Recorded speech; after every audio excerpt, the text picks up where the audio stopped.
जनभावना अनुकूलको शासन जस्ता विषयहरूलाई कार्यान्वयन गर्ने दिशामा अगाडि बढिरहेका छौँ। हामीले राजनीति अधिकार प्राप्तिको लडाईँ लड्दा जनताले धेरै ठुलो सहयोग गरेर हाम्रो जनक्रान्ति सम्पन्न भएको थियो। नयाँ संविधानले ती जनक्रान्तिका उपलब्धिलाई संस्थागत गरिसकेपछि मुलुकमा राजनीतिक स्थिरता, स्थायित्व, विकास, समृद्धि अगाडि बढ्छ भन्ने जनअपेक्षा थियो। अहिले पनि छ। अब यो जनअपेक्षालाई मूर्त रूप दिनको निम्ति सबै राजनीतिक दलहरू एकजुट भएर अगाडि बढ्नुपर्ने अहिले मुलुकको आवश्यकता हो। मैले अस्ति नै एउटा सन्दर्भमा पनि भनेको थिएँ कि हामी राष्ट्र र जनताप्रति उत्तरदायी हुन्छौँ भन्ने कसम खाएर यहाँ आएका छौँ। हामीले त्यो हाम्रो बाचालाई पुरा गर्नको निम्ति हामी सबै कटिबद्ध नै छौँ। त्यस पछाडि भएका निर्वाचनमा गठबन्धन गरेर चुनावहरू लडियो। लोकतान्त्रिक दलहरू एक आपसमा प्रतिस्पर्धामा आए। कोही हामी पक्षमा भइयो, कोही प्रतिपक्षमा भइयो र यो प्रदेशमा सुरुमा निर्वाचन लड्दाखेरि जम्मा 93 सदस्यीय हाम्रो संसद, त्यसमा नेकपा एमालेको एकल बहुमत थियो र हाम्रो वामपन्थी गठबन्धनको 2/3 थियो।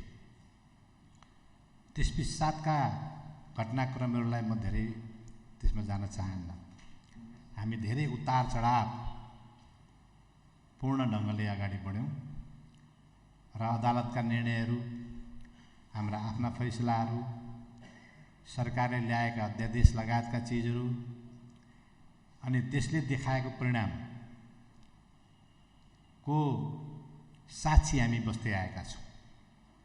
आज हामी जहाँ छौँ यसले साँच्चै हो भने लोकतन्त्र, परिवर्तन, क्रान्ति, त्यसका उपलब्धिलाई संस्थागत गर्ने संविधान, त्यसले बाँडेको जनअपेक्षा, जनताको आकाङ्क्षाहरू पूर्ति गर्ने दिशामा कहीँ न कहीँ हामी चुक्छौँ कि भन्ने जनतामा त्रास। दलहरू मिलेर समृद्धिको बाटोमा लाग्ला, यो जनअपेक्षा छ। र साँच्चै भन्ने हो भने अब यो क्रान्ति पश्चात हामीले संविधान बनाइसकेपछि लोकतान्त्रिक दलहरूको बिचमा प्रतिस्पर्धा बाहेक अरू कुनै कटुता, अरू कुनै सङ्घर्ष थिएन, समाप्त भएको अवस्था हो। र सबैको साझा सङ्घर्ष गरिबी निवारण गर्ने, सबैको साझा सङ्घर्ष अभाव नियन्त्रण गर्ने र मुख्य अन्तर्विरोध मुलुकको पछौटेपन, अभाव, गरिबी र जनताको चुलिएको आकाङ्क्षा, जनताको चुलिएको अपेक्षा, पछाडिएको देशको चाहिँ के भने आवश्यकताको बीचको मुख्य सङ्घर्ष चलिरहेको अवस्थामा त्यो सङ्घर्षमा दलहरूले एकजुट भएर मुलुकका मूल समस्याहरू हल गर्न अगाडि जानुपर्ने आवश्यकता थियो। अहिले पनि छ। तर उतार चढावपूर्ण ढङ्गले अगाडि बढ्दै जाँदा आज यहाँ हामी आएका छौँ। बिचका घटनाक्रमहरू म दोहोऱ्याउन चाहन्न, हामी सबै अवगत छौँ। अहिले पनि सुरुमा नेपाल कम्युनिस्ट पार्टी, एमाले र माओवादी केन्द्रको सरकार बन्यो। पछि पार्टी एकीकरण भएपछि नेकपाको सरकार बन्यो। फेरि पछाडि विभाजित हुँदाखेरि पनि नेकपा एमालेको एकल बहुमतको सरकार यहाँ कायम थियो। तपाईँ हामीलाई थाहा छ कि हामीले सत्ताको लुछाचुँडी, छिनाझपटमा हामी संलग्न भयौँ। संविधानका मर्म विपरीत, भावना विपरीत अध्यादेशहरू आए। संविधानले हामीले संविधान बनाउन जल्दी म सम्झन्छु, किन म त्यतिखेर एउटा जिम्मेवार पात्र थिएँ त्यहाँ। के अघिल्लो पटक कानुनमा दलहरू विभाजन गर्दाखेरि पार्टीको केन्द्रीय कमिटी र संसदीय दल दुईटा मध्ये कुनै एकतिर 40% भए पार्टी विभाजन हुन्छ भन्ने उल्लेख थियो। तब हामी सम्झ्यौँ अघिल्लो पटक संविधान सभामा जम्मा 31 दल साना ठुला गरेर हामी निर्वाचित भएका थियौँ। हुँदा आउँदा ती बढ्दै गर्दै पहिले 35, 36, 37, 38 पुगे। साना साना सत्ताका इन्ट्रेस्टहरूमा दलहरू विभाजित हुने स्थिति भयो। त्यसले अस्थिरता ल्यायो। परिणामस्वरूप हामीले संविधान दिन सकेनौँ अघिल्लो पटक संविधान निर्वाचनमा, संविधान सभामा। र पछिल्लो पटक संविधान बनाउँदाखेरि अलिकति केही परिमार्जित रिजल्ट आयो। कानुन हाम्रो उही थियो। दलहरू विभाजनका क्रमहरू अलिकति घटेर गए, तर पनि ती समस्याहरू कायम रहे।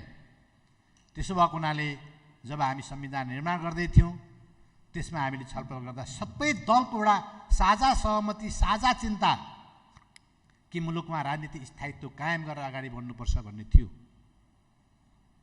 त्यसो भएको हुनाले हामी धेरै लामो छलफल गरेर यो दलहरू विभाजन हुनका लागि पार्टी केन्द्रीय कमिटी र संसदीय दल दुवैतिर 40% सदस्य सङ्ख्या पुगेमा मात्रै विभाजित गर्न सक्ने भन्ने हामीले प्रावधान राख्यौँ। धेरै लामो छलफल पछाडि, धेरै लामो बहस पछाडि सबैको साझा निष्कर्ष, साझा सङ्कल्प, साझा निर्णय जसलाई संविधानले बोक्यो। तर क्रममा हामी अगाडि बढ्दै जाँदा कहिले के किसिमका चिजहरू आयो र पछिल्लो पटक हाम्रो अध्यादेश 40%लाई घटाएर 20% अनि पार्टी केन्द्रीय कमिटी या दलमध्ये एउटा वा पार्टी केन्द्रीय कमिटी र संसदीय दल दुवैतिर 40% हुनुपर्छ भन्ने ठाउँमा अब फुट्न सजिलो हुने गरी, फुटाउन सजिलो हुने गरी, पार्टीहरूलाई विभाजित गर्ने गरी, तसनस बनाउने गरी जुन ढङ्गले अध्यादेश आयो त्यो आफैमा अमर्यादित, संविधान विपरीत, संविधानको भावना र मर्म प्रतिकूल त्यो अध्यादेश थियो। ल त्यो ठिकै छ भने त्यसलाई संसदमा पास गराउन सक्नु पर्थ्यो, कन्टिन्यू गर्न सक्नु पर्थ्यो। अनि एउटा आफूले चाहेको निश्चित टास्क पुरा गरिसकेपछि अनि त्यो अध्यादेश फिर्ता लिने। फेरि अहिले उही दुवैतिर 40% पुर्याउने छ। अनि कुनै दल विभाजित गर्ने उद्देश्य राखेर, टार्गेट राखेर जुन ढङ्गले काम गरियो त्यो नैतिकताको बन्धनभित्र पर्दैन। हामीले धेरै भाषणहरू गऱ्यौँ, हामीले नैतिकताका कुराहरू पनि गऱ्यौँ, तर हामी आफै कसरी यो स्थिति सिर्जना गर्न पुग्यौँ यो आफैमा प्रश्न चिन्ह छ। त्यहाँतिर हाम्रो ध्यान गइरहेको छैन। तथापि जतिसुकै अनैतिक, अमर्यादित ढङ्गले संविधान र कानुन विपरीत, त्यसको मर्म विपरीत आए तापनि परिस्थिति यहाँ आइपुगेको छ। हामी त्यसको सामना गर्न तयारै छौँ। र गत भदौ 10 गते त्योभन्दा अगाडिको सरकारले मुलुकमा नयाँ संविधान स्थापित गर्ने हिसाबले कानुन बनाउनेदेखि लिएर अन्य विभिन्न कामहरू गर्दै अगाडि आयो। सकेसम्म त्यसले कोसिस गर्यो। तर नयाँ परिस्थितिमा हाम्रो अघिल्लो सरकारले राजीनामा गरेपछि संविधानको धारा 168 को उपधारा 1 अन्तर्गत एकल बहुमतको सरकार मेरो नेतृत्वमा बन्यो। त्यस पछाडि औपचारिक ढङ्गले माथि के भएको थिए त्यो चिज आफ्नो ठाउँमा छ। तर हाम्रो यो प्रदेश सभाभित्र त्यस पछाडि औपचारिक रूपले पार्टी विभाजनका कुराहरू अगाडि बढे। पार्टी विभाजन गरेर निष्कर्ष के निस्कियो भने हामी संविधानको धारा 168 को उपधारा 1 अन्तर्गत एकल बहुमतको स्थितिमा नेकपा एमाले रहेन। त्यस पछाडि संविधानको प्रावधान अन्तर्गत मैले विश्वास वा मतको लागि 25 गते भाद्रको 25 गते प्रस्ताव दर्ता गराएको थियो। त्यो चाडपर्वहरू आए, अनेकौँ चिजहरू आए, तथापि त्यो बहुमत नहुँदाखेरि नै मैले यो सरकार छोड्ने सोचाइ पनि राखेको हो। तर जनताको अपेक्षा, कामको माग र चापले मलाई त्यो हतार गर्न दिएन। जनताको अपेक्षा यो सरकार स्थिर रूपले रहिरहोस् भन्ने थियो। कामका चापहरू, मागहरू, जनताका जुन कामहरू थिए ती चिजहरूले यो सरकारको माग गरिरहेको थियो। संसदभित्रको अङ्कगणित एउटा, जनअपेक्षा र माग अर्को। जनअपेक्षा र माग यो सरकारको निरन्तरताको पक्षमा रह्यो। संसदको अङ्कगणित कुनै दलहरूसित मिलेर सरकार गठन गर्न सक्ने मात्रै रह्यो। त्यस्तो अवस्था सिर्जना भइसकेपछि हामी आज यहाँ उपस्थित भएका छौँ। म आग्रह गर्न चाहन्छु कि मैले कुनै यहाँलाई अर्थ उपदेश र जुवारी खेल्न यहाँ भनिरहेको छैन। अहिले पनि सबै दलहरू मिलेर देश निर्माण गर्नुको कुनै विकल्प छैन। यो मिलेर जानुको कुनै विकल्प छैन। हामीले लडाइँ झगडा गरेर धेरै ठुला कुनै प्राप्ति गर्ने कुरा छैन। धेरै भए आफू अगाडि जाने हो, आफू ठुलो दल हुने हो, बहुमतको दल हुने हो। त्यसको प्रतिस्पर्धा मात्रै हाम्रो अगाडि बाँकी छ प्रतिस्पर्धाको रूपमा। बाँकी सबैको प्रतिस्पर्धा देश निर्माण गर्ने कामको लागि हुनुपर्छ। प्रतिस्पर्धा त्यहाँ देखाउनु पर्यो। मैले पटक पटक भन्ने गरेको छु कि आफू अग्लो हुनको लागि जनताको विश्वास जित्नु पर्यो, काम गर्नु पर्यो, कामले अगाडि जाने हो। अर्कालाई टुटाएर फुटाएर घन हानेर खुट्टा तानेर यो कसैले गर्नुभएको छ भन्ने मेरो आक्षेप त होइन। तर सिद्धान्त त मलाई के लाग्छ भने त्यो गरेर अगाडि जान खोज्नु राजनीतिक आचरण र लोकतान्त्रिक परिपाटीभित्र पर्दैन। मुलुकको स्थिरता, राष्ट्रिय अखण्डता, राजनीतिक स्थिरता प्राप्त गर्नको निम्ति दलहरू युनिफाइड हुनुपर्छ। राजनीतिक राष्ट्रिय अखण्डता प्राप्त गर्ने केही माध्यमहरू छन्। ती माध्यमहरूमध्ये दलहरू हुन्। राष्ट्रिय स्तरका जुन दलहरू आज छन्, देशका हरेक गाउँमा, हरेक वार्डमा, हरेक घरमा तिनीहरूले नेपाललाई युनिफाइड राख्ने एउटा भावना जोडेका छन्। अर्थतन्त्रको कुरा भयो, संस्कृतिको कुरा भयो, भाषाको कुरा भयो, राजनीतिक दलहरूको कुरा भयो, विचारको कुरा, सिद्धान्तको कुरा। त्यसले सिङ्गो राष्ट्रलाई एक ठाउँमा जोडिरहेको हुन्छ। अनि राजनीतिक दलहरू फुटेर, बिग्रेर, तहस नहस भएर या गराएर, छिर्के हानेर, लडाएर हामीले कहिले पनि राष्ट्रिय अखण्डताको पक्षमा काम गरेको ठहरिँदैन। लोकतन्त्र सुदृढीकरणको पक्षमा काम गरेको ठहरिँदैन। हामीले आफू अग्लो हुने होइन, अरूलाई थिच्ने जुन तरिका अपनाउन खोजिरहेका छौँ, त्यो तरिकाले कहिले पनि आफू अग्लो हुँदैन, पुड्कै रहिरहेछ। अरूलाई थिचेला, तर आफ्नो स्तर त्यही ठाउँमा भइरहेको हुन्छ। यस अर्थमा हामीले एउटा राजनीतिक संस्कार, एउटा पद्धति विकास गरेर जानुहोस्। र अहिले पनि हामी जुन ठाउँमा छौँ यो ठाउँमा म यहाँहरूलाई आग्रह गर्न चाहन्छु, मेरो दृष्टिकोण के छ भने लोकतन्त्रको लागि लडेर आएका, यसलाई संविधान निर्माणको लागि लडेर आएका, यसलाई बचाएर राख्न चाहने हामी सबै कुनै न कुनै बिन्दुमा एकजुट भएर जानु जरुरी छ। त्यो बाटो पनि हाम्रो अगाडि आउन सक्छ। अहिले सरल अवस्थामा एउटा स्थिति होला, भोलि लोकतन्त्रको लागि खतरा आयो भने, राष्ट्रिय अखण्डताको लागि खतरा आयो भने, या संविधानमाथि खतरा आयो भने हामी एकै ठाउँमा उभिनुको कुनै विकल्पै छैन।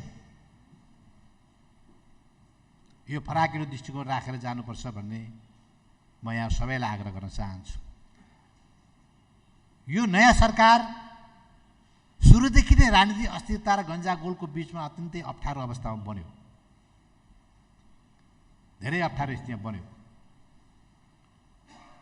तर पनि हामीले त्यो अप्ठ्यारो स्थितिमा यहाँहरू सबैलाई थाहै छ, हरेक हिसाबले कतिपय कामहरू कठिन हुन्छ, सबै चिज अस्थिर हुन्छ। त्यो अस्थिरताका बावजुद विगतको सरकारले गरेका राम्रा कामहरूलाई अगाडि बढाउने लगायतका कतिपय नयाँ कामहरू हामीले गरेका छौँ। हामीले देशका तत्कालीन मूलभूत समस्याहरू सम्बोधन गर्ने हिसाबले र दीर्घकालीन सोच बनाएर बलियो प्रदेश र बलियो सरकार बनाउने हिसाबले कतिपय कामहरू गरेका छौँ। म यहाँहरूको अगाडि केही कुराहरू उल्लेख गर्न चाहन्छु।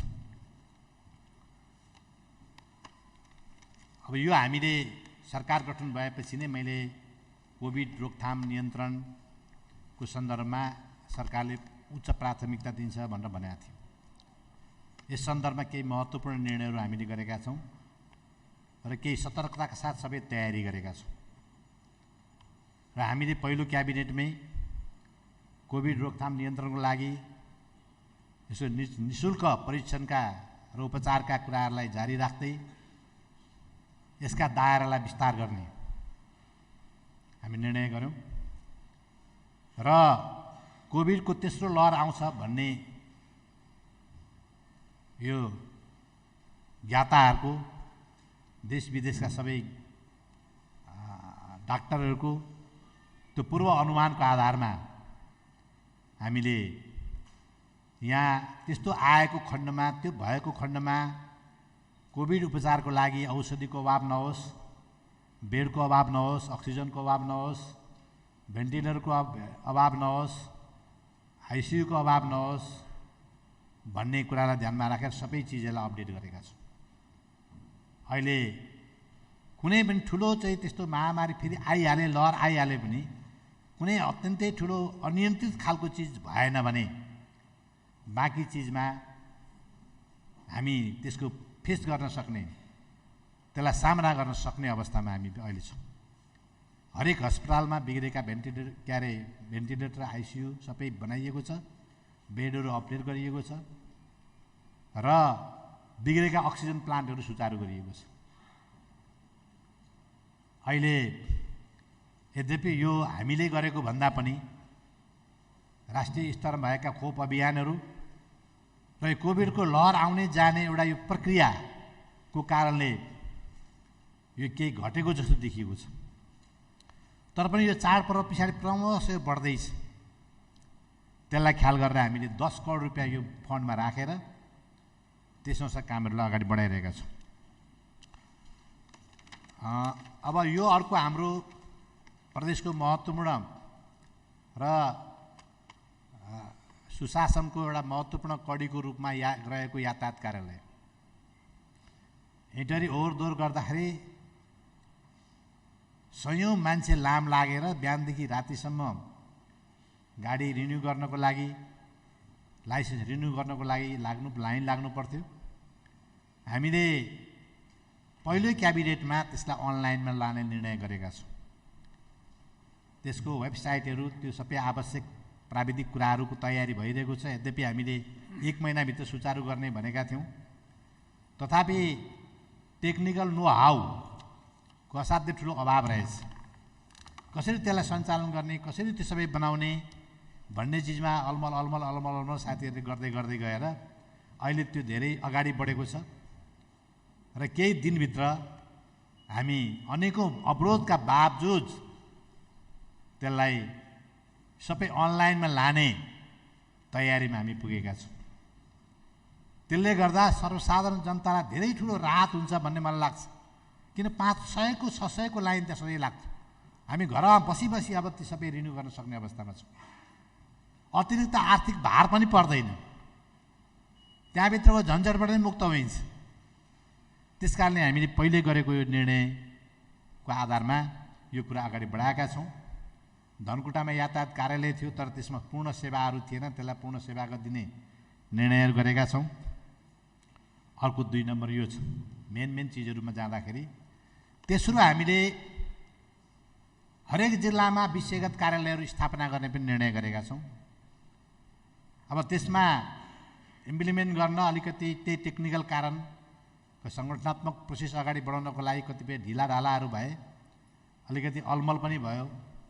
हामीले त्यस सन्दर्भमा एक्सपर्टहरूको टिम मगाएर केही दिन लगाएर त्यसको सङ्गठनात्मक ढाँचा अरू विदेशमा या देशका पनि अरू विभिन्न ठाउँमा कसरी निर्माण गरेको छ भन्ने बारेमा अध्ययन गरेर उहाँले एउटा हामीलाई रिपोर्ट दिनुभएको छ। त्यो रिपोर्टको आधारमा हामीले त्यसलाई केही परिमार्जन गरेर पारित गरेका छौँ। र बाहिर आउँदाखेरि जुन खालको हल्ला आदि इत्यादि वक्तव्यबाजी सबै चिज जो छ भ्रमपूर्ण ढङ्गका छन्, त्यस्तो होइन। जे बाहिर प्रचारित छ त्यो आएको सुरुको एक्सपर्टको रिपोर्ट हो। त्यसलाई परिमार्जित गरेर हामीले हरेक ठाउँमा हरेक कार्यालयहरू खोल्ने, त्यसका छुट्टै हाकिम, छुट्टै संरचना हुने भन्ने नै क्याबिनेटको निर्णय छ। र कुनै एक ठाउँमा एकीकृत गर्ने भन्ने अहिले हामी त्यहाँ पुगिसकेका छैनौँ। त्यसले अहिले उत्पन्न भएको कतिपय समस्या जन्मिन्छ भन्ने बुझेर नै हामीले अहिलेलाई त्यो एकीकृत भन्ने नगरिकन हरेक शाखा हरेक ठाउँमा खोल्ने। अब आर्थिक खर्च र कटौती गर्नको लागि बरु एउटै अफिसमा 2टा खालका कार्यालयहरू हुन सक्छन्, तर मर्ज नगर्ने, अहिले आफ्नै ढङ्गले सबै चलाउने गर्ने भन्ने नै निर्णय छ।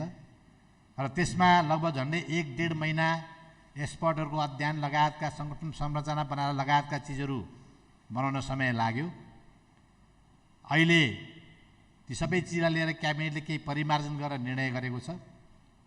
र अब कुन ठाउँमा कति कर्मचारी आदि इत्यादि भन्ने, कसलाई खटाउने भन्ने केही गृह कार्यहरू त्यहाँ भइरहेछन्। त्यो हुने बित्तिकै कार्यालयहरू सुचारू हुनेछ। र विगतमा अब हामीसित विगतमा साधन स्रोत पनि थिएन, सुरुवातको अवस्था त्यो त्यतिखेर कति 2टा कार्यालय, एउटा कार्यालय 2टा जिल्लाको लागि भनेर आदि इत्यादि हामीले गरेका थियौँ। त्यसलाई सहज होस् भनेर यो कुरालाई हामी अगाडि बढाएका छौँ। यद्यपि नीति कार्यक्रम बजेटमा एकीकृत कार्यालय खोल्ने भन्ने रहेछ र त्यसमा फेरि सर्वसम्मत पास भएको, त्यो विषयमा कहीँ फरक मत थिएन। तथापि अब सबै चिजलाई ख्याल गरिकन हामीले जे अहिले गर्न सकिन्छ त्यो चिजलाई अगाडि बढाएका छौँ। अर्को हाम्रो राजधानी हामीले निर्णय गऱ्यौँ, तपाईँ हामी सबैलाई जानकारी नै छ। नामाकरण हामीले गर्न सकेका छैनौँ। यद्यपि अहिले अलिक बिथुलिएको राजनीतिक अवस्था भएको हुनाले नामाकरण गर्न अलिक कठिन हुन्छ भनेर त्यसमा हामीले खासै एटेम्प्ट गरेनौँ। तर राजधानी हामी निर्णय जुन गरेका छौँ त्यसको संरचना सुरु गर्ने भन्ने पनि कामहरू हामीले सुरु गरेका छौँ। त्यसका भवनहरू बनाउने र त्यसको लागि जग्गा खोज्ने कामहरू हामीले सुरु गरेका छौँ। त्यसको लागि एउटा कर्मचारी रहेको एउटा समिति बनाइएको छ। त्यसले विभिन्न ठाउँमा जमिनहरूको खोजबिन गर्दैछ र छिटोभन्दा छिटो त्यसलाई पत्ता लगाएर निश्चित गरेर राजधानीका भवनहरू बनाउन सुरु गर्ने जे हाम्रो संसदको फैसला छ हिजो, त्यो फैसलालाई टेकेर त्यो चिज अगाडि बढाउने भन्ने चाहिँ कामहरू अगाडि बढिरहेका छन्। जग्गा जमिनहरू खोजबिन भइरहेको छ। अर्को हामीसित सबभन्दा ठुलो समस्या राजस्वको हो। यो विकासको लागि 2-3टा कुरा मूलतः आवश्यक पर्थ्यो। किन हाम्रो यो प्रदेश सरकार भने न्याय संरचना हो। यो प्रदेश सरकार सञ्चालन हुन यसका कानुनहरू अति आवश्यक थिए। त्यो कति थुप्रै कानुनहरू हामीले बनाएका छौँ। अरू कानुन बनाउने सन्दर्भमा पनि हामीले कानुन बनाउनको लागि एउटा स्थायी हामीले टिम पनि बनाएका छौँ। यहाँ एटर्नी जनरल अब जो आए पनि एउटा स्थायी हुन्छ, उसको नेतृत्वमा कानुन मन्त्रालय र मुख्यमन्त्री कार्यालयका कानुनसँग सम्बन्धित व्यक्तिलाई राखेर कहिले कानुन परिमार्जन गर्नुपर्ने, नियम नियमावलीहरूलाई काहीँ सुझाव दिनुपर्ने, बनाउनु पर्ने, ड्राफ्ट गर्नुपर्ने, नयाँ कानुन बनाउनु पर्ने, यो सबै चिजको आवश्यकता पूर्ति गर्ने हिसाबले त्यो गर्नुपर्छ भनेर त्यो पनि हामीले गरेका छौँ। र त्यसले अब अलिकति यो बिचमा चाडपर्व आदि इत्यादि भएर कतिपय कानुनहरू जरुरी थियो, त्यो कामहरू अगाडि बढ्न त सकेको छैन। त्यो संरचना बनेर तयारीहरू साथीहरू गर्दै हुनुहुन्छ।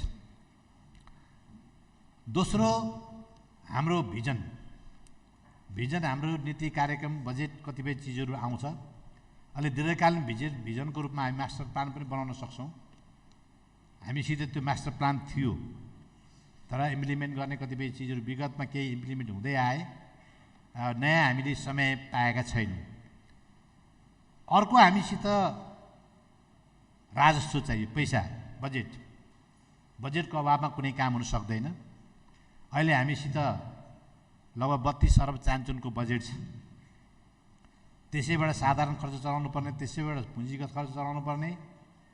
हामीले विगतमा सुरु गरेका आयोजनाहरू पुरा गर्नको लागि पनि हामीलाई निकै कठिन छ। त्यस्तो अवस्था छ। त्यस्तो स्थिति भएको हुनाले अब बजेट वृद्धि नगरिकन हामीले धेरै काम गर्न सक्दैनौँ। त्यसकारणले बजेट वृद्धि गर्नको लागि एउटा उच्च स्तरीय राजस्व कार्यदल, त्यसको अध्ययन गर्नको लागि गठन गरिएको छ। पूर्व सचिव र एक्सपर्ट पूर्णचन्द्र भट्टराई भन्ने एउटा साथी हुनुहुन्थ्यो, उहाँ माथि केन्द्रीय सचिव हो। उहाँलाई रिक्वेस्ट गरेर ल तपाईँले 4-5 महिना 6 महिना लगाएर यहाँ के क्षेत्रबाट कति राजस्व उठाउन सकिन्छ, कमसेकम 1 वर्षमा अहिलेको अतिरिक्त 25 अरब जति राजस्व उठाउने चाहिँ के भने प्लानिङ गर्नु पर्यो भनेर हामीले छलफल गऱ्यौँ। केही त्यसका स्रोतहरू र आवश्यक ठाउँहरूको बारेमा पनि मैले आफूले देखेको कुरा त्यहाँ छलफल गरेको छु, भनेको छु। र मन्त्रालयका सचिवहरू र एक्सपर्ट राखेर राजस्व कार्यदल बनाइएको छ र 4-5 महिना जति लगाएर उहाँले यहाँका अनेकौँ स्रोतहरूमा जहाँ जनतालाई अतिरिक्त भार नपरिकन थप राजस्व उठाउन सक्ने खालको एउटा रिपोर्ट तयार गर्ने र टार्गेट कमसेकम 1 वर्षमा 25 अरब राजस्व थप्ने, त्यो हिसाबले जानुपर्छ भनेर भनिएको छ। हामीले हाम्रा बजेटहरू कतिपय खुम्चिएका छन् विभिन्न कारणले, र सांसदहरूले अहिले हाम्रो यो पूर्वाधार विकास र निर्वाचन क्षेत्र विकास कोषमा विगतको भन्दा केही बजेट घटेर आएको छ। त्यो सांसदहरूको आवश्यकता या प्रदेश सभाका सदस्यहरूको आवश्यकता त्यसले धान्दैन। जनताको धेरै ठुलो अपेक्षा छ र मैले यो बिचमा केही यो अलिकति यो अगाडि बढ्यो भने कमसेकम त्यो 50 लाखलाई 1 करोडसम्म पुर्याउन सकिन्छ हरेक सांसदलाई भन्ने पनि कतिपय साथीहरूसँग मैले छलफल गरेको छु। र अर्को साल त्यसलाई भत्तै बढाउन सकिन्छ, किनभने हामीले कमसेकम 25 अरब 15 अरब बढ्यो भने निकै ठुलो बजेट हो, जो हामी पूर्ण रूपले पुँजीगत खर्चमा लगाउन सक्छौँ, विकासको काममा लगाउन सक्छौँ। किनभने प्रशासनिक खर्च त खालि यताबाट मेन्टेन भइरहेकै छ, जति वृद्धि हुन्छ पूर्ण रूपले त्यसमा लगाउन सक्छौँ र धेरै ठुला विकासका कैयौँ आयोजनाहरू हामी सञ्चालन गर्न सक्छौँ। त्यसकारणले यो नगरै नहुने टास्क हो। हाम्रा क्षेत्रहरू छन्, पर्यटनका त्यत्तिकै धेरै क्षेत्रहरू छन् र 8000 भन्दा अग्ला मात्रै हामीसित 5 वटा चाहिँ के भने हिम श्रृङ्खलाहरू छन्। हामीसित अनेकौँ जडीबुटीहरू, अनेकौँ बहुमूल्य सामग्रीहरू छन् जसमा हामी अहिलेसम्म कर ट्याक्स लगाएका छैनौँ। त्यो संरचना पनि छैन। त्यो सबै चिज हिसाब गरेर मैले 25 अरब पुग्छ भन्ने उहाँहरूलाई भनेको छु, यसरी हुन्छ भनेर। यस हिसाबले यो कार्यदल गठन गरिएको छ। त्यसले आफ्नो काम सुरु गरेको छ। 2टा बैठक गरे र उहाँहरूले चाहिँ के त्यसको TOR बनाउँदै हुनुहुन्छ। त्यस पछाडि यो काम अगाडि बढ्छ। अर्को हाम्रो प्रदेश नम्बर 1 हामीले उत्पादनमा वृद्धि गर्नुपर्ने हाम्रो आवश्यकता हो। हाम्रो समृद्धिको निम्ति भौतिक संरचनाहरूको निर्माण जस्तो अत्यन्तै जनताको चाहना बाटोघाटो पुल पुलेसा बिजुली अनि अरू चिजहरू आवश्यक सिँचाइ नदी नियन्त्रण यी सबै चिज हाम्रा अत्यन्तै ठुला आवश्यकता छन्। त्यो एकत्र आवश्यकता छ र त्यसले चर्को चाहिँ के भने ती सबै कामहरूको माग गरिरहेछ। अर्कोतिर उत्पादन वृद्धि सधैँभरि हामी परनिर्भर हुने कृषि प्रधान देश खाद्यान्न किनेर ल्याउनु पर्ने हामीसित ठोस प्लानिङ नहुँदा सबै कङ्क्रिट खेती योग्य जमिनहरू फल्ने उत्पादक कतो बढी भएका जमिनहरू चाहिँ कङ्क्रिटका महलहरूले भरिँदै गएका छन्। त्यसले सहरीकरण र कृषिको लागि यता केही प्लानिङ गर्नु जरुरी छ। कहाँ सहरीकरण गर्ने कहाँ नगर्ने।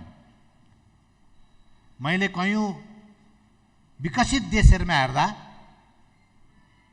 एउटै घरमा 30 फ्ल्याट 30 परिवार बस्ने त्यस्तो बनाएको देखेँ, किनभने जमिनको रक्षाको लागि। त्यही हामी गर्ने हामी 30वटा घर अलग अलग बनाउँछौँ र 50 वर्ष पछाडिको 100 वर्ष पछाडिको भिजन राखेर यसमा अहिलेदेखि हामीले प्लानिङ गर्नु जरुरी छ। किनभने हामीले सबै संरचना बनाउँछौँ, कङ्क्रिटका महलहरू हामी खडा गर्छौँ, तर हामीसित खाने चिज हुँदैन, उत्पादन गर्ने जमिन हामी सिद्ध्याउँछौँ। त्यस सरकारले यो भिजन दिने हो, सरकारले सब चिज लागू गर्ने हो। त्यस आधार यो कुराको पनि केही हामीले अध्ययनहरू सुरु गरेका छौँ। दोस्रो, शिक्षा स्वास्थ्य आधारभूत प्राथमिकता विषयहरू हुन्। रोजगारी र विदेशी मुद्रा आर्जनको लागि आर्थिक गतिविधि वृद्धिको लागि पर्यटन अत्यन्तै महत्त्वपूर्ण। अहिले त्यति भएको छैन, तर भविष्यमा त्यो प्राइमेरी चिज हुन्छ। हाम्रो देशको धेरै ठुलो महत्त्वको चिज हुन्छ र त्यसको विकास जरुरी छ। अब पर्यटन क्षेत्रमा गर्ने कयौँ प्राइभेट संस्थाहरू छन्, सरकार छ। अब सरकारले मात्रै त्यो सबै भ्याउँदैन, हामी अल्मलिन्छौँ। हाम्रो आफ्नै प्राथमिकता आफ्नै कामहरू यी सबै चिज हुन्छ। त्यसैले त्यसको लागि ठोस ढङ्गले प्लानिङ गर्ने, ठोस ढङ्गले विकासको योजना अगाडि सार्ने पर्यटन बोर्ड जरुरी थियो। त्यो हामीले गठन गरेका छौँ। एकाध पदहरू त्यहाँ बाँकी छ गर्नलाई र यसले अब कतिपय साथीभाइहरूलाई आफ्नो कार्यकर्ता भर्ती गर्न राख्यो भन्ने पर्ला। म आग्रह गर्न चाहन्छु त्यति साँघुरो सोच हामी नराखौँ। जो त्यहाँ भए पनि त्यो क्षेत्रको विकास हुनु पऱ्यो, त्यसको प्लानिङ आउनु पऱ्यो, योजना आउनु पऱ्यो, दृष्टिकोण आउनु पऱ्यो। हामी सबै नेपाली हौँ, चाहे त्यो जुनसुकै दलका प्रतिनिधि हुन्। यदि एक्सपर्ट राखिएन र त्यहाँ तलब खुवाउनु मात्र राखियो भने त्यो गलत हो। तर सम्बन्धित क्षेत्रका विज्ञ, सम्बन्धित क्षेत्रका जानकार, सम्बन्धित कुराको विकासको निम्ति हामीले कुनै काम गर्छौँ भने हामीले त्यो कार्यकर्ता भर्ती केन्द्र गरियो भने त हाम्रो आफ्नै सोचको साँघुरोपन हो। त्यो होइन, त्यो गलत हो। यो क्षेत्रको विकासको लागि ठोस प्लानिङ गर्न अझ मैले उहाँहरूलाई राखेर एकचोटि सम्पूर्ण भिजनको बारेमा केही बताएको थिएँ। तर यसलाई अगाडि बढाउन कति सकिन्छ सकिँदैन त्यो भविष्यले देखाउला, होइन? तर यो हामीले गर्नुपर्दछ। त्यो नगरी नहुनेछ। आवश्यकता हो, जनताको अपेक्षा हो। हामी यहाँ कुर्सी ओगट्न मात्रै आएका होइनौँ, झन्डाबाल गाडीमा चढ्न मात्रै आएका हौँ, केही गर्न आएका हौँ। त्यो केही गर्ने कोसिस गर्नु पर्यो। यसको लागि यो गठन गरिएको। अर्को, हामीले अब यत्र युवाहरू, खेल असाध्यै महत्त्वपूर्ण क्षेत्र हो। युवाहरू त्यसमा संलग्न हुन्छ। यदि त्यो नगर्ने युवा विकृतिले लाग्छ। त्यति मात्र होइन, हिजो त खेल भन्ने एउटा शारीरिक र मानसिक स्वास्थ्यको लागि भन्ने थियो, आज त्यो छँदैछ। तर खेल क्षेत्र एउटा इकोनोमिक पावर जस्तो डेभलप भएर आएको छ अहिलेको दुनियाँमा। त्यसले धेरै ठुलो आर्थिक गतिविधि गरिरहेको छ। त्यसले मुलुकमा चाहिँ त्यसले निकै ठुलो आर्थिक परिवर्तन ल्याउने अवस्था छ। त्यस कारणले हिजोको प्लस आज चाहिँ इकोनोमिक एक्टिभिटिज डेभलपमेन्टको लागि यो जरुरी छ। त्यसैले हामीले खेलकुद बोर्ड गठन गऱ्यौँ। 14 जिल्लामा हामीले बनाएका छौँ। यो पनि कार्यकर्ता भर्तीको लागि होइन। यहाँहरू सबै साथीभाइहरूलाई साँघुरो दृष्टिकोण नसोच्दिन, सोच्नु भएको छैन। तर मेरो आग्रह छ नसुझिदिनु होला। खेलका विज्ञहरू, खेल परिचालन गर्ने मान्छेहरू खोजी खोजी हामीले राखेका छौँ। त्यसैले उहाँहरूले चाहिँ त्यो क्षेत्रलाई अगाडि बढाउनुहुन्छ, दुनियाँमा यसलाई प्रतिस्पर्धी बनाउन भूमिका खेल्नुहुन्छ। यस दृष्टिकोणले, यस हिसाबले सबै हामीले यो राखेका छौँ। यो चाहिँ के भने एक कुरा भयो। अब हाम्रो उद्योगको विकास गर्नुपर्ने आवश्यकता छ। रोजगारीको लागि पर्यटन, उद्योग, कृषि यी क्षेत्रहरू। अब उद्योग हामीसित अत्यन्तै सुस्त ढङ्गले बढिरहेको छ। एकै दिन त्यसलाई हामी विकास गर्ने कुनै नयाँ नीति बनाइहाल्न पनि सक्दैनौँ। त्यसका समस्याहरू अध्ययन गर्नुपर्छ, सम्भाव्यता अध्ययन गर्नुपर्यो र त्यो समस्या र सम्भाव्यता अध्ययन गरेर जहाँ सम्भाव्यता छ त्यो क्षेत्रमा हामीले हात हालेर जानुपर्छ। यसमा हाम्रो दृष्टिकोण, खास मेरो दृष्टिकोण के हो भन्नुहुन्छ भने यो कच्चा पदार्थ आयात गरेर बनाउने चाहिँ के भने उद्योगहरूको अर्थै छैन त म भन्दिनँ। त्यसले पनि रोजगारी सृजना गर्छ, केही उत्पादन बढाउँछ, केही निर्यात गर्छ, केही इकोनोमिक एक्टिभिटी बढाउँछ। तर हामी आफ्नो खुट्टामा उभिने र आफ्ना साधनहरूको प्रयोग गर्ने हो भने हाम्रो उत्पादनमा आधारित उद्योगहरू, हाम्रा जे उत्पादनहरू छन् त्यसमा आधारित उद्योगहरू बनाउन सक्यो भने, जस्तो अहिले धान समर्थन मूल्य न्यूनत्व क्या छ, त्यसमा बिक्री भइरहेको छैन होइन। या अरू उदाहरणको लागि मैले त्यो भने अरू धेरै चिजहरू, हाम्रो अलैँची कहिले स्वाद घटेर चाहिँ भाउ तल पुग्छ, कहिले अब विदेशले किन्दैन भने घटेर जिरोमा आउने, उसले किन्यो भने बढेर आकाश छुने। अर्काको खुट्टामा उभिएको हाम्रो यो अर्थतन्त्र। हामीले त्यससँग सम्बन्धित उद्योगहरू स्थापना गर्ने हो भने हामीले त्यहाँ उत्पादन गर्छौँ, उद्योगमा प्रशोधन गर्छौँ र यहाँबाट किनेर विदेशीहरूले उद्योगमा प्रशोधन गरेर हामीलाई बेचेर जुन मुनाफा कमाउँछन् त्यो पनि हामीसित आउँछ, जुन रोजगारी सृजना हुन्छ त्यो पनि हामीसित हुन्छ, जुन किसानहरूले उचित मूल्य सधैँभरि पाउँछ। राष्ट्रका समस्याहरू समाधान गर्ने हामीले एउटा दृष्टिकोण लिएर अगाडि जानुपर्छ। अनि त्यसको लागि अब श्रमिकहरू र उद्योगीहरूको सामञ्जस्य पनि हुनुपर्छ।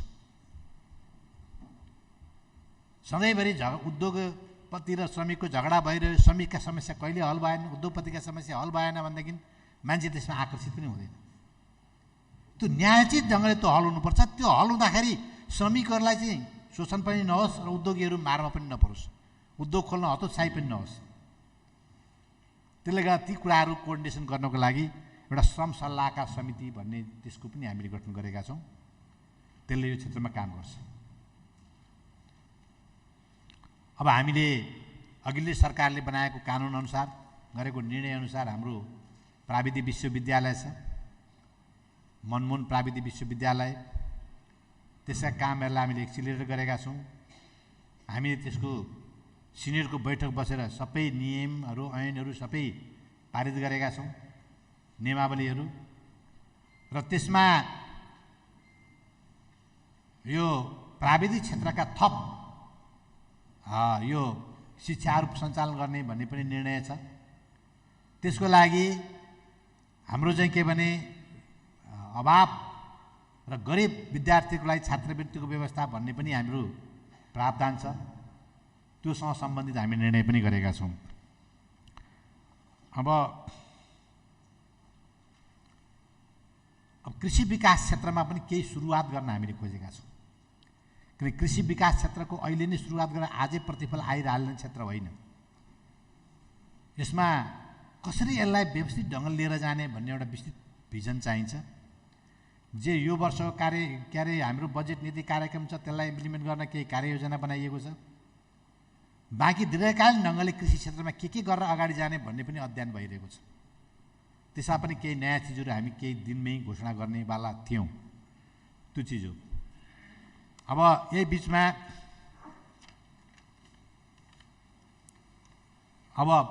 बाढी पहिरो आयो, प्राकृतिक प्रकोप अत्यन्तै भयावह जस्तो थियो यसपटक।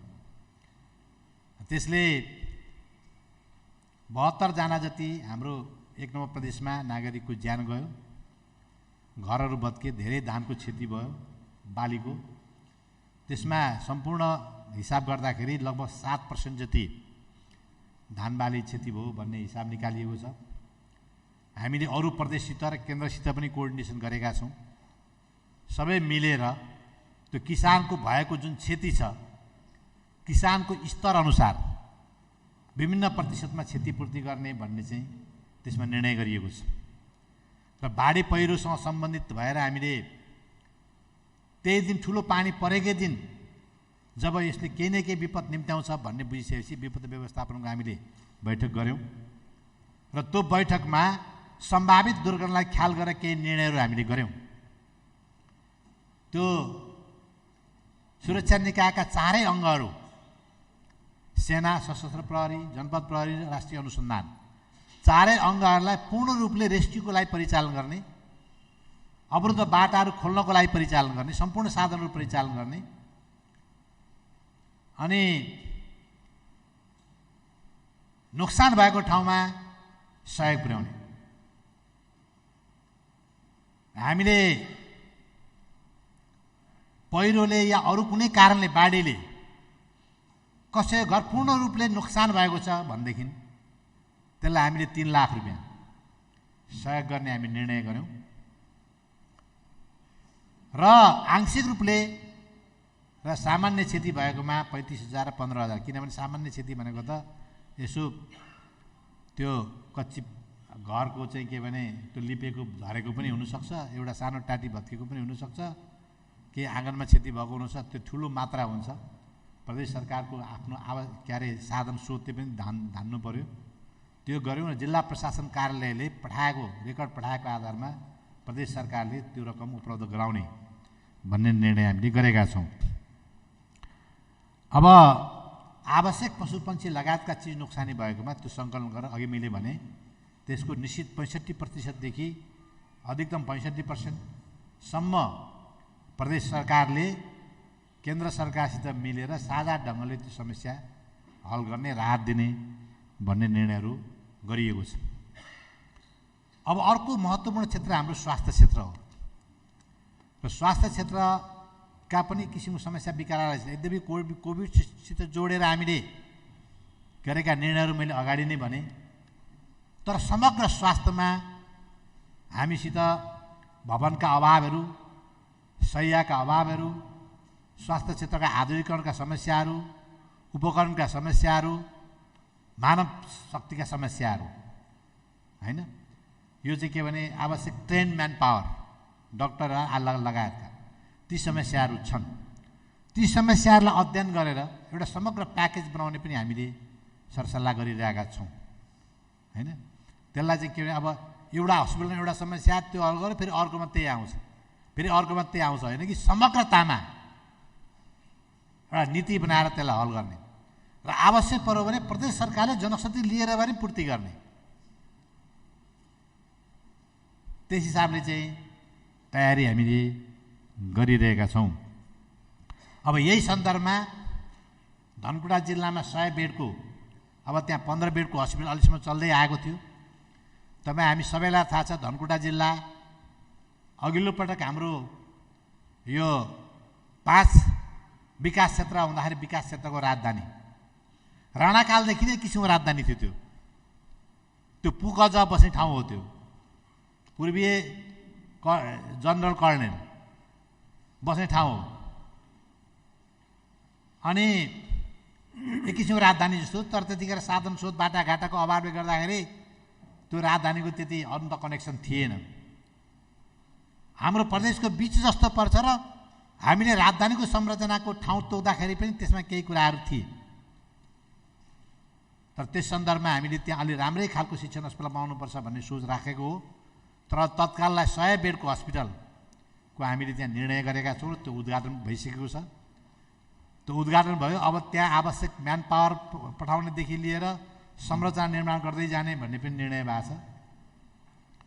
त्यसरी हामीले निर्णय गरेका छौँ र अरू हाम्रो बजेटमा आएका कुराहरूको निर्णय आफ्नो ठाउँ छँदैछ। अब शिक्षा क्षेत्रका पनि विकराल समस्याहरू छन्। शिक्षा क्षेत्रमा हाम्रा धेरै पूर्वाधारहरू गाउँ गाउँ पुगेका छन्। म म यहाँहरूलाई आग्रह गर्न चाहन्छु, हाम्रो शिक्षा क्षेत्र समग्रतामा कस्तो खालको म्यान पावर उत्पादन गरिरहेछ, यहाँ हामीले अलिकति एनालाइसिस गर्नुपर्ने अवस्था छ। यहाँ हामीले आइए पढाउँछौँ, बिए पढाउँछौँ, गएर चाहिँ के भने ती मान्छे कहाँ जान्छन् त खपत हुन भने खाडी क्षेत्रमा जान्छन्। सबै बेरोजगार हामीले उत्पादन गरिरहेका छौँ। त्यसलाई अलिकति मोडिफाई गरेर जानुपर्छ। त्यसको लागि जुन शिक्षा क्षेत्रबाट हामीले म्यान पावर उत्पादन गर्छौँ त्यो इमिडिएट त्यो उसले काम पाउनु पर्यो, रोजगारी पाउनु पर्यो, त्यसको सेवा गर्न पाउनु पर्यो, जसले विकासमा प्रतिफल दिने मौका पाउनु पर्यो। त्यसैले त्यसलाई त्यो मोडिफाई गरेर कतिपय प्राविधिक शिक्षातिर क्रमशः ढाल्दै जाने, क्रमशः यो नीति लागू गर्नुपर्छ भन्ने पनि हाम्रो अध्ययनको पाइपलाइनमा छ। यो अध्ययन सुरु भएको छ, छलफलहरू अलिअलि सुरु भइरहेछ, के अलिअलि भइ पनि रहेछन्। तर उसको स्पिड अप गर्ने, यसो गतिलाई बढाउने, तीव्र बनाउने भन्ने चाहिँ चिजलाई हामीले पाइपलाइनमा राखेर छलफल गरिरहेका छौँ। अब हामीले अर्को अपाङ्ग यो समन्वय समिति भन्ने पनि हाम्रो कानुनमा रहेछ व्यवस्था, त्यसको गठन पनि हामीले गरेका छौँ। त्यसले निकै ठुलो प्रतिशतमा रहेका अपाङ्गहरूको लागि समाजले गर्ने, उनीहरूले आफूले गर्ने शिक्षाको क्षेत्रमा, स्वास्थ्यको क्षेत्रमा, सार्वजनिक क्षेत्रहरूमा या सरकारले गर्ने कामहरू के हो आइडेन्टिफाई गरेर ल्याउनको लागि हामीले त्यो समिति बनाएका छौँ। अब हाम्रो मकालो वरुण राष्ट्रिय निकुञ्जको मध्यवर्ती क्षेत्र लगायतका समेटेर हामीले मेरा पिक राष्ट्रिय निकुञ्ज संरक्षण क्षेत्र घोषणा गर्ने प्रस्ताव हामीले अगाडि सारेका छौँ। त्यसले गर्दाखेरि यहाँको पर्यटन क्षेत्र लगायत त्यहाँको विविधता जोगाउनेदेखि लिएर धेरै चिजमा हामीलाई त्यसले फाइदा पुर्याउँछ। त्यस कारणले यो सबै चिजहरूलाई हामीले अगाडि बढाएका छौँ। अब अर्को हाम्रो उहिले त हाम्रो नेपालको धन हरियो वन भन्थे होइन, अहिले चाहिँ त अब वन मासिँदै गएको छ।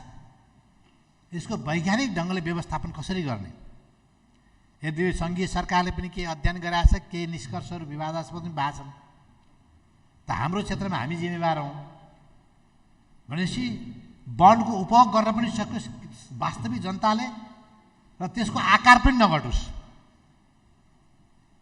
जसले गर्दा जलवायु परिवर्तन लगायतको कुरामा त्यसले चाहिँ अनुचित प्रभाव पनि नपार्ने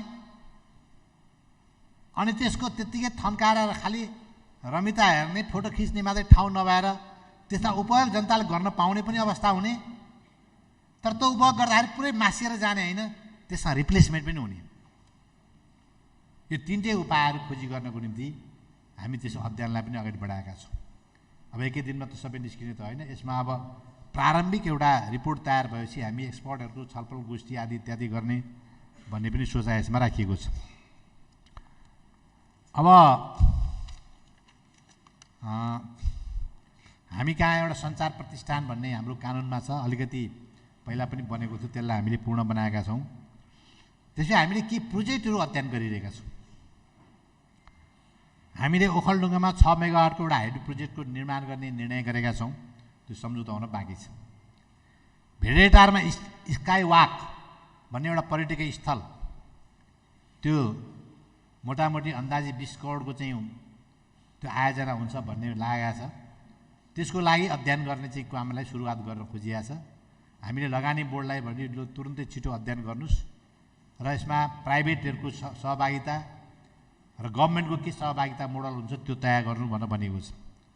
सगरमाथामा केबल कार, यो भेडेटारमा केबल कार, त्यस पछाडि हाम्रो पाथिभरा र हलैसीमा र अरू सम्भावित ठाउँहरूमा यदि हाम्रा पहिलादेखिका प्लानिङहरू, सोचाइहरू, भिजनहरू थिए, तर त्यसलाई स्पिड अप गर्ने कुरालाई हामीले प्राथमिकता राखेर यो लगानी बोर्डमा सघन ढङ्गले त्यस सम्बन्धी छलफल डिस्कसन अहिले चलिरहेका छन्।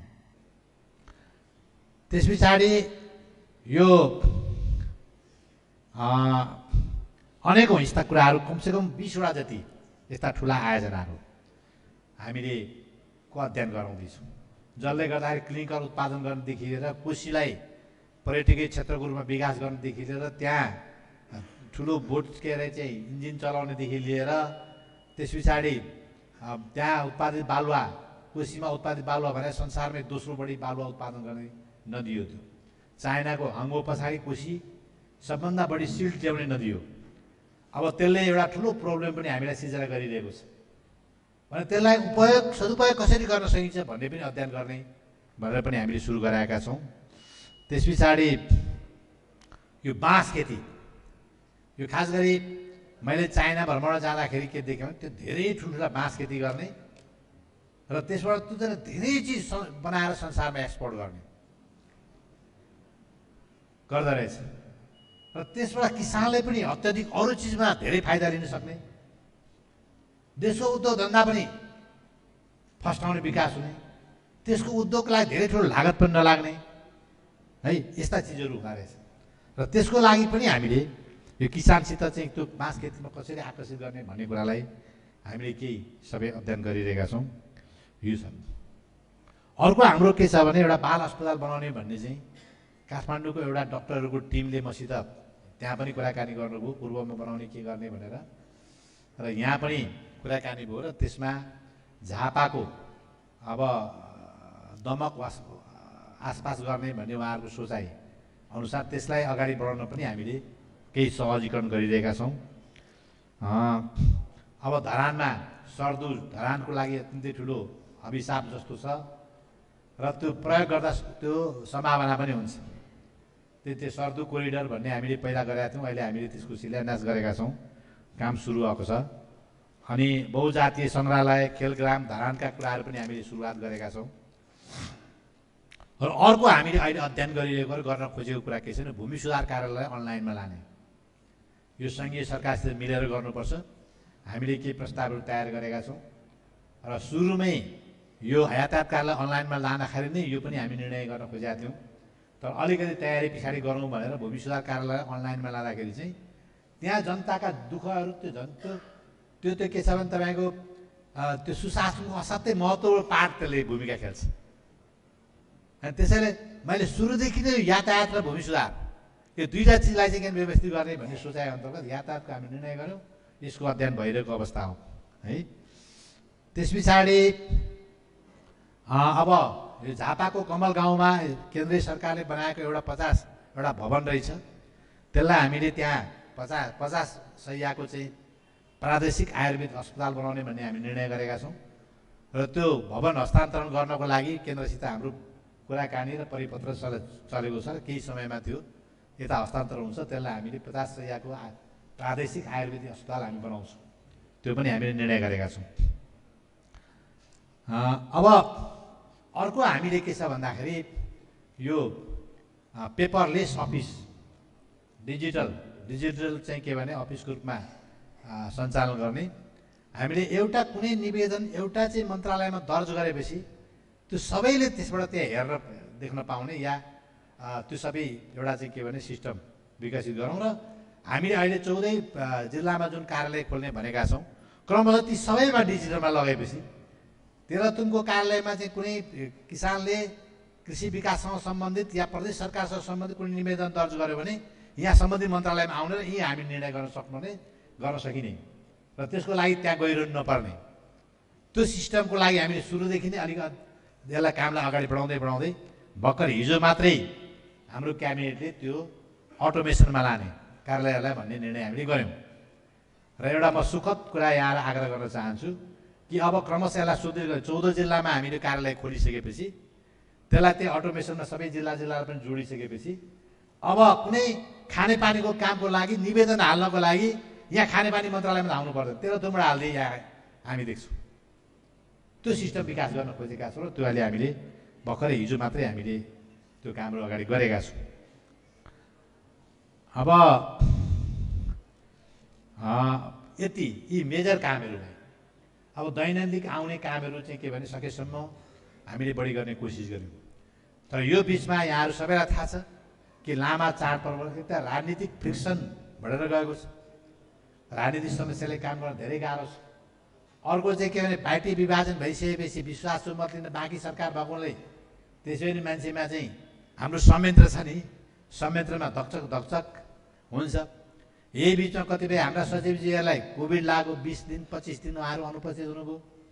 कसैका ससुरा बिरामी हुनुभयो, काठमाडौँ गएर बस्नुभयो। कसैका बुवा बिरामी हुनु, कतै गएर बस्नु। यहाँ हामीले के भने काम गरेर अनेकौँ समस्याहरू उत्पन्न भयो। यी समस्या उत्पन्न त्यसै पनि त्यो अल्मलियो होइन। कसैले के भन्नुभयो भने होइन हजुर यी त कर्मचारीले विश्वासु मत लिएपछि फटाफट गर्छन्, अहिले चाहिँ गाह्रो मान्छन् भन्ने पनि आयो। यस्ता यस्ता समस्याहरू रहे हामीसित। त्यस चिजको बावजुद हामीले दैनन्दिन कामको साथसाथै यी सबै कामहरू सम्पन्न गरेका छौँ। अब यसलाई निर्णय गरेर सबै चिज अगाडि बढाइएको छ, त त्यसलाई परिणाममा जहाँ लानु जरुरी छ। र यो भए केही संरचनालाई विकास गरेर अगाडि बढाउने कुराहरू। अब डेभलपमेन्टका कुराहरूमा जाँदाखेरि मैले अघि भने हामीसित बजेटको असाध्यै अभाव छ र त्यो जे कार्यदल हामीले बनाएको छौँ त्यसले चाहिँ के भने त्यसलाई परिणाममा निकाल्न सकियो भने यो प्रदेश 7 प्रदेशमा फर्स्ट हो जसले यो कार्यदलको प्रयास मैले एक्सपर्टहरूलाई राख्दाखेरि के भन्यो भने हामी सबैतिर के भएको रहेछ हेरौँ, कहीँ भएको रहन्छ हजुर भन्थे। हामी पहिलो हो जसले हामीले कार्यदल बनाएका छौँ, जसले अध्ययन सुरु गरेका छौँ, जसले 50 अरब कमसेकम अहिले राजस्व थप गर्ने लक्ष्य राखेर काम गरिरहेका छौँ।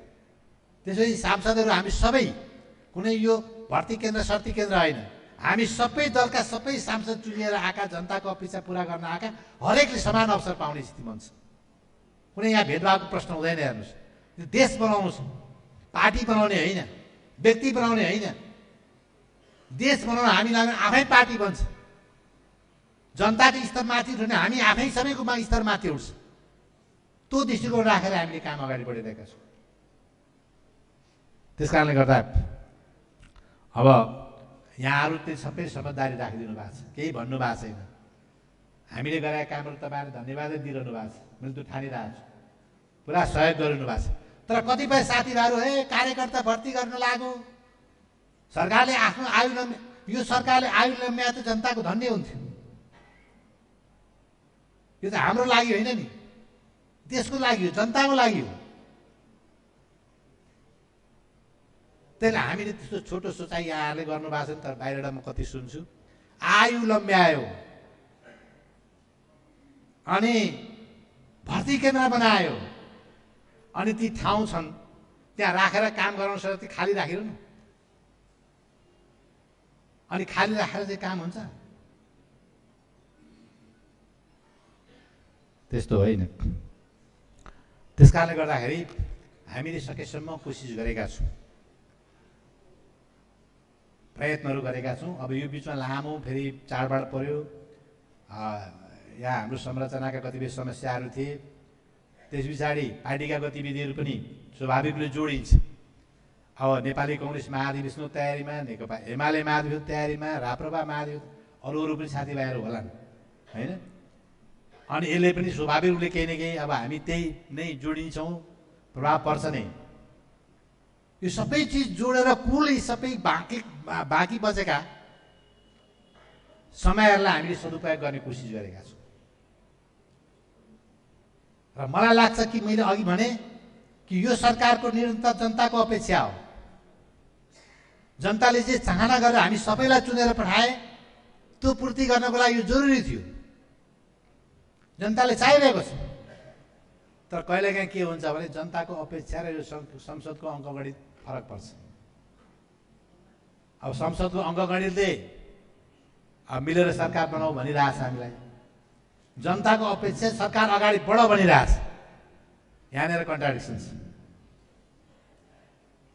अब हाम्रो अहिले बहुदलीय व्यवस्थामा जनताको अपेक्षा मापन हुनु त चुनाव हो, अहिले त हुँदैन। अब निर्वाचनमा हामी अहिले छैनौँ। अहिले त के छ भने सरकार गठन आदि इत्यादि कुरा त संसदको अङ्कगणितले गर्छ। जतिसै जनभावना विपरीत भयो भने, अङ्कगणित विपरीत भयो भने त्यो त्यहीँनिर अप्ठ्यारो पर्छ। यस अर्थमा कि यो चिज चाहिँ के भन्दाखेरि अब ले गर्दा हामीले यो सबै जनताको अपेक्षा सारा चिज भए तापनि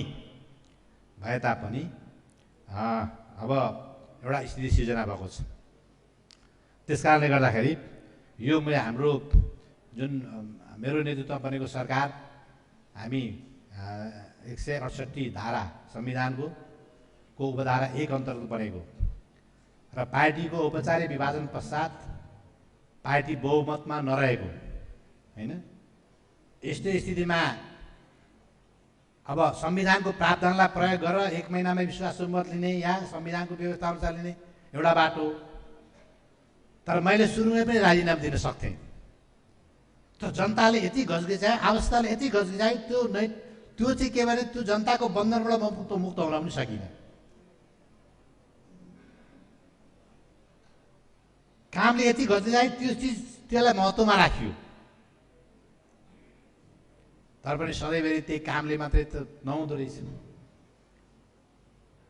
यस कारणले त्यो संविधानको धाराको त्यो उपधारा 1 अन्तर्गतको अवस्था हामीसित नरहेको हुनाले यति सबै हुँदाहुँदै पनि फेरि पनि तपाईँहरूले गर्नुभएको धेरै ठुलो सहयोगको लागि धेरै धेरै धन्यवाद दिन्छु। आलोचना गरेर पनि सहयोगै गर्नुभएको छ होइन। अब यहाँहरूले आलोचना गर्नुभयो, त्यसले त मेरो प्रशंसा पनि ठानिरहेछ। सरकारले हाम्रो आफ्नो प्रशंसा ठानिरहेछ। यस अर्थमा त्यसलाई पनि मैले कुनै के अरे यो आग्रह पूर्वाग्रहको रूपमा म लिन्न। आवश्यक सहयोगको लागि यहाँहरू सबैलाई धन्यवाद दिन चाहन्छु। र हाम्रो अङ्कगणित मेल नखाएको र हामी 168 को उपधारा 1 अन्तर्गतको अवस्थामा नरहेको हुनाले म आजै यो मुख्यमन्त्री पदबाट राजीनामा दिने घोषणा गर्दछु। म यस विषयमा त्यता जान्छु। अब र आगामी अब को आउला, यहाँहरूले चाहिँ के भने अझ योभन्दा यो चिजलाई चाहिँ मर्न नदिनु होला होइन। किनभने त्यहाँ मैले अघि पनि भने यहाँहरूले गर्नुहुन्न भन्ने मलाई पुरा विश्वास छ। तर त्यहाँ हामी कुर्सी ओगट्न, रुङ्न र झन्डा हल्लाउन मात्रै जाने होइन। कुर्सी हुनु त एउटा बादल ल्याएर राखिदिए पनि रुक्छ, कुनै ठुलो कुरै होइन। हामीले त्यो गर्दैनौँ।